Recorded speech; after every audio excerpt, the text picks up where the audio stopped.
Mən nəyə inanıram? Müdrikliyə və biliyə gedən qapılar həmişə açıqdır. Əslində həyat çox sadədir. Biz həyatda nə əkiriksə, onu da biçirik. Özümüz haqqında düşündüklərimiz gerçək olur.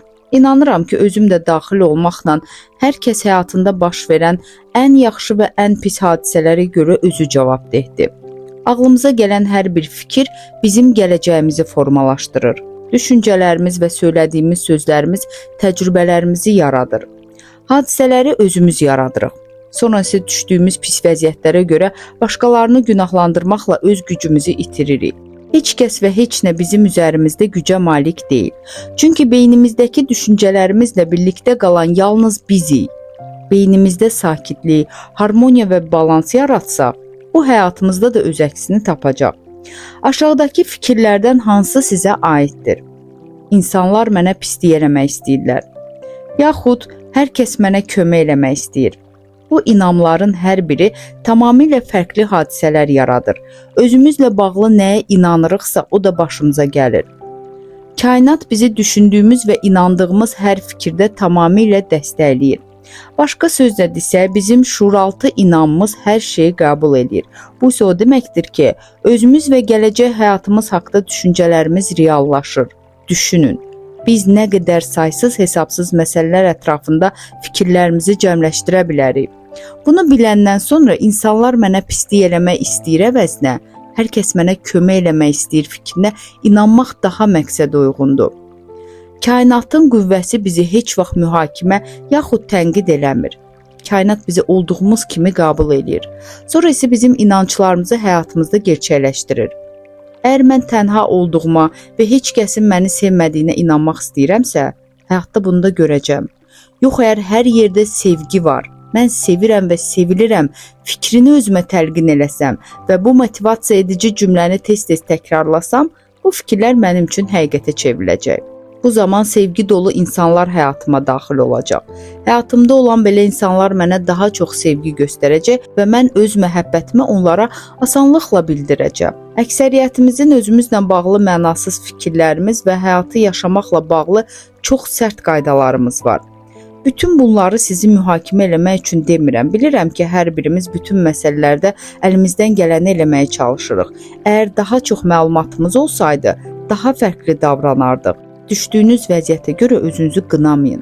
Əgər indi bu cümlələri eşidirsinizsə, deməli müsbət dəyişiklik eləməyə hazırsınız. Buna görə özünüzə minnətdar olun. Kişilər ağlamırlar, qadınlar pulu düzgün xərcləmirlər kimi dar çərçivəli fikirlərlə yaşamayın. Özümüz və həyat haqqında düşüncələrimiz əhatəsində olduğumuz böyüklərimizin təsiri ilə uşaqlıq dövründə formalaşır. Özümüz və dünyamız haqqında necə düşünməyi məhz bu yolla öyrənirik. Belə ki, əgər siz çox bədbəxt, qorxu içində olan, günahkar, qəzəbli insanların əhatəsində yaşamısınızsa, özünüz və dünyanız haqqında çoxlu mənfi fikirlər formalaşacaq. Mən heç nəyi düz eləmirəm, bu mənim günahımdır, əgər mən hirslənirəmsə deməli pis adamam kimi fikirlər insanın həyatını alt-üst eləyir. Yaşad olduqca özündə uşaqlıq illərimizi əks etdirən emosional mühit yaratmaq istəyirik. Bunun yaxşı və ya pis, düzgün və ya səhv olduğunu deyə bilmərəm. Bu yalnız içimizdə olan ev anlayışının təsirindəndir. Şəxsi münasibətlərimizi quranda da çalışırıq ki, onları valideynlərimizlə olduğu kimi yaxud valideynlərimizin öz arasında olan münasibətlər kimi quraq. Fikir versəniz görəcəksiniz ki, sevgililəriniz yaxud müdürləriniz eynilə sizin ana və atanıza bənzəyir. Biz də özümüzlə valideynlərimizin bizə qarşı davrandığı kimi davranırıq. Özümüzü eynilə onlar kimi danlayırıq və cəzalandırırıq. Özümüzə qulaq asanda da valideynlərimizin dediyi sözləri təkrarladığımızı eşidirik. Uşaq vaxtı valideynlərimiz bizi necə sevib ruhlandırırdısa, biz də indi özümüzlə eyni qaydada davranırıq. Özünüzə daha çox sən heç vaxt heç nəyi doğru eləmirsən, bütün bunlar sənin günahındır deyirsən, yoxsa sən gözəlsən, mən səni sevirəm deyirsən. Bütün bunlara görə mən valideynlərimi günahlandırmazdım. Biz qurbanların qurbanıyıq. Onlar bilmədiklərini bizə öyrədə bilməzdilər. Ananızın və yaxud atanızın özünü sevməyi bilmədiyi halda sizə bu hissi öyrətməsi qeyri-mümkündür. Onlar uşaqlıqda öyrəndiklərini tətbiq eləmək üçün əllərindən gələni eləyirlər. Əgər valideynlərinizi daha yaxşı başa düşmək istəyirsinizsə, onlardan öz uşaqlıqları haqqında danışmağı xahiş edin. Əgər siz onları diqqətlə dinləsəniz, onlarda olan qorxunun, sərt davranışların hardan gəldiyini biləcəksiniz. Sizinlə pis davranan valideynlərə də uşaqlıqlarında pis davranıldığını görəcəksiniz. İnanıram ki, valideynlərimizi biz özümüz seçirik. Hər birimiz müəyyən məkanda və zamanda dünyaya yenidən gəlməyimizə qərar veririk. Öz mənəvi inkişaf və inqilabi yolumuzda bizi irəli aparan xüsusi həyat dərsi keçmək üçün dünyaya gəlməyi özümüz seçirik. Biz cinsimizi, rəngimizi, doğulmaq üçün ölkəmizi seçirik. Daha sonra bizim fikrimizcə bu həyatımızda həll etməyə çalışdığımız problemləri özündə əks etdirən valideynləri seçirik. Böyüyəndən sonra isə adətən bu sizin günahınızdır deyib valideynlərimizi günahlandırırıq. Əslində isə onları biz seçmişik. Çünki onlar bizim problemlərimizi həll etmək niyyətimizə çox uyğun gəlirdilər. Bizim inamımız hələ körpə ikən formalaşır. Daha sonra həyatımızı inamlarımıza uyğun şəkildə qururuq. Dönüb arxaya baxdıqda eyni işi neçə dəfə təkrar elədiyinizi görürsünüz. İnandığınız bir şeyi əks etdirdiyi üçün eyni işi dəfələrlə təkrar edirsiniz. Problemin nə qədər uzun müddətli, yaxud böyük ya da həyatınız üçün nə qədər təhlükəli olmasının sizin üçün fərqi yoxdur. Təsir gücü həmişə indiki zamandadır. Bugünə qədər başınıza gələn bütün hadisələr sizin keçmişinizdəki düşüncə və inamlarınız sayəsində baş verib. Onları sizin dünən, keçən həftə, keçən ay, keçən il, 10, 20, 30, 40 il öncə yaxud daha əvvəllər yaşınıza uyğun işlətdiyiniz sözlər yaradıb. Lakin bu sizin keçmişinizdir və artıq bitib. Əsas odur ki, siz indi nə düşünürsünüz, nəyə inanırsınız və nə deyirsiniz. Çünki bu fikirlər və sözlər sizin gələcəyinizi formalaşdıracaq. Təsir gücü indiki zamandadır və sabahki, gələn həftə, gələn ay, gələn il və daha sonraki hadisələri formalaşdırır. Hazırda nə düşündüyünüzə diqqət edin. Yaxşı şeylər haqqında düşünürsünüz, yoxsa pis şeylər? İndi barəsində düşündüyünüz şeylərin gələcəyinizə təsir eləməsini istəyirsiniz. Sadəcə buna diqqət edin və bu haqda məlumatınız olsun. Üzərində çalışmalı olduğunuz tək şey fikirlərimizdir və onları dəyişmək mümkündür. Hansı problem olursa olsun, bütün yaşadıklarımız yalnız fikirlərimizin zahirə çıxması və ya təzahürüdür. Hətta özünüzə nifrət, özünüz haqda fikrə olan nifrətinizdir. Özünüz haqda düşündüyünüz mən pisəm fikri, xoşagəlməz hissləri yaradır və siz bu hisslərə qapanırsınız. Bu cür düşünməsəniz belə hisslər də olmayacaq. Bütün fikirlər dəyişə bilər. Fikirlərinizi dəyişin və bu hissləri özünüzdən uzaqlaşdırın. Bütün bunlar bizə keçmiş izdirablarımızda ilişib qalmaq üçün yox, inamlarımızın hardan gəldiyini göstərmək üçündür. Keçmişdəki mənfi hisslərin nə qədər davam etməsindən asılı olmayaraq bu dövr bizə təsir eləyə bilməz. Əsas təsir gücü indiki zamandır. Bunu anlamaq nə qədər möhtəşəmdir. Gəlin elə indicə özümüzü azad eləməyə başlayaq. İnansanız da, inanmasanız da bu bir həqiqətdir ki, düşüncələrimizi biz özümüz seçirik.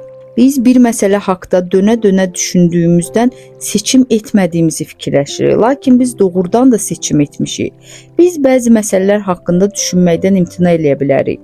Özümüz barədə müsbət fikirlərdən dəfələrlə imtina eləmişik.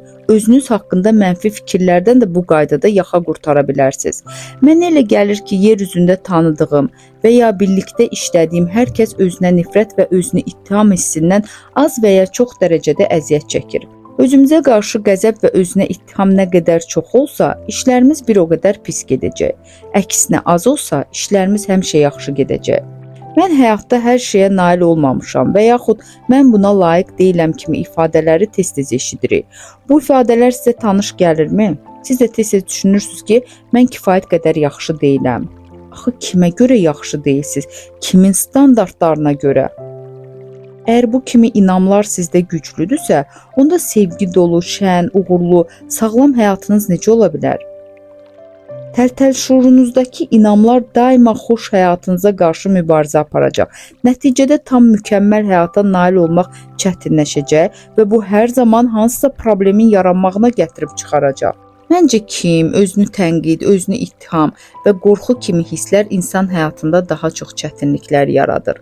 Sadaladığım bu 4 hiss orqanizmimizdə və həyatımızda böyük problemlərə səbəb olur. Bu hisslər daha çox başqalarını günahlandırmaq və öz məsuliyyətimizi dərk eləməmək səbəbindən meydana çıxır. Əgər biz hərəkətlərimizə görə məsuliyyət daşısaq, heç kəsi günahlandırmağa ehtiyac qalmayacaq. Həyatımızda baş verən bütün hadisələr düşüncələrimizin təzahürüdür. Mən insanların pis davranışlarını dəstəkləmirəm. Sadəcə inamlarımız bizimlə belə rəftar edən insanları özünə cəlb edir. Əgər beynimizdə hamı məni tənqid və təhqir eləyir, alçaldır, heç kəs mənə kömək eləmir kimi fikirlər dolaşırsa, bu sizin düşüncə tərzinizdir və bu fikirlər ətrafınıza belə davranışı olan insanları toplayır. Bu fikirlərdən uzaqlaşmaqla həmin insanları da özünüzdən uzaqlaşdıracaqsınız. Onlar bu hərəkətləri başqalarına qarşı eləyəcəklər. Siz artıq onları cəlb eləməyəcəksiniz. İndi bu düşüncə tərzinin nəticələrinə aid bir neçə nümunəyə baxaq. Uzun müddətli kin insan bədənini getdikcə zəiflədə və xərçəng adlandırdığımız xəstəliyə gətirib çıxara bilər. Özünü tənqid daimi vərdişə çevriləndə insan orqanizmində artrit xəstəliyinə səbəb ola bilər. Özünü ittiham hissi həmişə cəza axtarışındadır. Cəza isə ağrı gətirir. Mənim yanıma çoxlu ağrıları olan insanlar gələndə bilirəm ki, o daima özünü ittiham hissi ilə yaşayır. Qorxu və onun yaratdığı gərginlik insan orqanizmində keçərliyə, mədə yarasına, hətta ayaq ağrılarına səbəb ola bilir. Təcrübələrim əsasında aşkar elədim ki, bağışlamaq və kindən azad olmaq hətta xərçəng xəstəliyini də müalicə edir. İlk baxışdan bu sizə bəsit görünə bilər, lakin mən bunu öz təcrübəmdə müşahidə eləmişəm. Biz keçmişə olan baxışlarımızı dəyişə bilərik. Keçmiş keçmişdə qaldı. Biz indi onu dəyişə bilmərik, lakin biz keçmiş haqqındakı düşüncələrimizi dəyişə bilərik. Bugün kiminsə bizi nə vaxtda incitdiyini xatırlayaraq özümüzü cəzalandırmağımız ağılsızlıqdır. Mən ürəyində dərin kin saxlayan insanlara tez-tez deyirəm. Nə qədər ki çətin deyil, çalışın bu kindən yaxa qurtarın. Bunu cərrah bıçağının altında, yaxud ölüm yatağında təlaşla mübarizə apardığınız günə saxlamayın. Biz təlaşda olanda fikirlərimizi özümüzü rahatlamağa yönəldə bilmirik. Çünki ilk növbədə qorxunu aradan götürmək lazımdır. Əgər biz özümüzün köməksiz qurbanlar olduğumuza və həyatımızda heç nəyə ümid qalmadığımıza inansaq, onda kainat bu fikirlərimizi dəstəkləyəcək və vəziyyətimiz getdikcə daha da pisləşəcək. Bizə kömək eləməyən və heç bir müsbət təsiri olmayan bu mənasız, köhnəlmiş, mənfi fikir və inamlardan qurtulmaq çox vacibdir. İnanmalıyıq ki, hətta Allah da hər bir işi bizim xeyrimizə eləyir. Keçmişdən yaxa qurtarmaq üçün bağışlamağa hazır olmalıyıq. Biz keçmişdən uzaqlaşmalı, hər kəsi, o cümlədən də özümüzü bağışlamalıyıq. Ola bilsin ki, biz necə bağışlamağı bilmirik, yaxud bağışlamaq istəmirik. Lakin bağışlamaq istərdim deməklə özümüzü müalicə eləməyə başlamış oluruq. Keçmişi unutmaq və hər kəsi bağışlamaq müalicəmiz üçün olduqca əhəmiyyətlidir. Sənin istədiyim kimi olmamağını bağışlayır və səni azad eləyirəm. Bu motivasiya edici cümlə bizi azad eləyir. Bütün xəstəliklərimiz bağışlaya bilməməkdən yaranır. İnsan xəstələnən zaman ürəyində kimi bağışlamaq istədiyini axtarmalıdır. Bütün xəstəliklər bağışlaya bilməməkdən yaranır. Xəstə insan ətrafına baxıb bağışlamaq istədiyi adamı axtarmalıdır. Mən bu fikri ona əlavə eləmək istəyirəm ki, o insanı ki bağışlamaq olduqca çətindir, ilk növbədə onu azad eləməlisən. Bağışlamaq imtina eləmək, azad eləmək deməkdir. Lakin bunun ağılsız davranışla heç bir əlaqəsi yoxdur. Bu sadəcə bütün problemlərdən yaxa qurtarmaqdır. Bizim necə bağışlamağı bilməyimiz vacib deyil. Bizə lazım olan yalnız bağışlamaq istəyinin olmasıdır. Kainat özü necə bağışlamağın yolunu göstərəcək.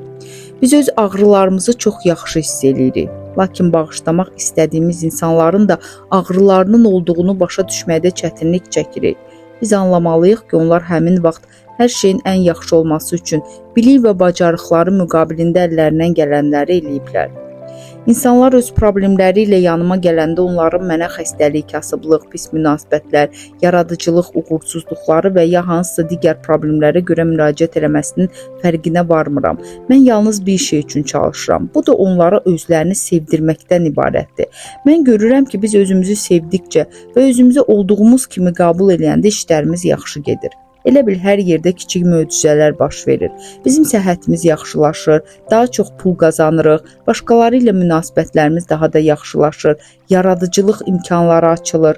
Bütün bunlar sanki heç bir cəhd göstərmədən alınır. Sevgi, mənəvi rahatlıq, sakitlik, mehriban və etibarlı mühit əqli fəaliyyətinizi daha yaxşı təşkil eləməyə, insanlarla isti münasibət qurmağa, yeni və ya daha yaxşı iş və yaşayış yeri tapmağa, hətta çəkinizi də normağa salmağa kömək eləyir. Özünü və orqanizmini sevən insanlar nə özlərini, nə də başqalarını incitmirlər. Mənəvi rahatlığınız və özünüzü olduğunuz kimi qəbul eləməyiniz həyatınızın hər bir sahəsində müsbət dəyişikliklər üçün əsas açar rolunu oynayır. Mənə elə gəlir ki, özünü sevmək özünü heç vaxt və heç nəyə görə tənqid eləməməkdən başlayır. Tənqid bizi dəyişmək istədiyimiz düşüncələrin çərçivəsində saxlayır. Özünü dərk və özünə qarşı mərhəmət bizə bu çərçivədən çıxmağa kömək eləyəcək. Unutmayın ki, illərdir özünüzü tənqid edirsiniz, lakin bunun heç bir nəticəsi yoxdur. İndi özünüzü bəyənməyə çalışın. Onda hər şeyin nə qədər dəyişdiyinin şahidi olacaqsınız. İndi bu cümlələri təkrarlayın. Yaşadığım bu sonsuz həyatda hər şey əla, tamamlanmış və mükəmməldir. Daxilimdə hər gün, hər an dövr eləyən gücün daha da böyük olduğuna inanıram. Bu kainatda yalnız vahid zəkanın olduğunu bildiyimdən özüm üçün müdrikliyə doğru yol açıram. Bütün cavablar, həll yolları, sağalma prosesləri və yeni yaradılmışları bu vahid zəkadan alıram. Bilmək istədiyim hər şeyin mənim üçün aşkarlandığını və bütün ehtiyaclarımı düzgün vaxtda, düzgün məkanda və ardıcıllıqla ödədiyimi bilirəm. Bu gücə və zəkaya inanıram. Mənim dünyamda hər şey gözəldir.